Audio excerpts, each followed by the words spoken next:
Welcome to the Learning Pines YouTube. We hope this video helps. In this video, I will explain how to make pickled ginger for sushi.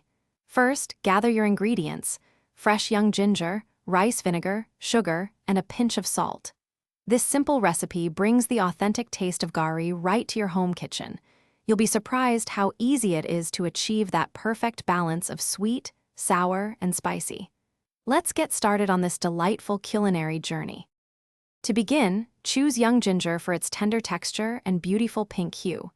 Carefully peel about 1 pound of ginger, then slice it as thinly as possible, ideally using a mandoline. Next, blanch these delicate slices in boiling water for about 30 seconds. This quick step helps to mellow the ginger's strong flavor, making it perfect for pickling. Now, let's create our flavorful pickling liquid. In a small saucepan, combine 1 cup of rice vinegar, 1/2 cup of sugar, and a small pinch of salt. Gently heat this mixture over medium-low heat, stirring constantly until all the sugar has completely dissolved. It's crucial to let this brine cool down to room temperature before the next step.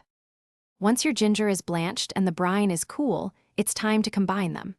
Tightly pack the ginger slices into a clean, sterilized glass jar. Then, pour the cooled pickling liquid over the ginger, ensuring all slices are fully submerged. Seal the jar and refrigerate it for at least 24 hours. The longer it sits, the more the flavors will develop. Thanks for watching. Consider subscribing if we helped you.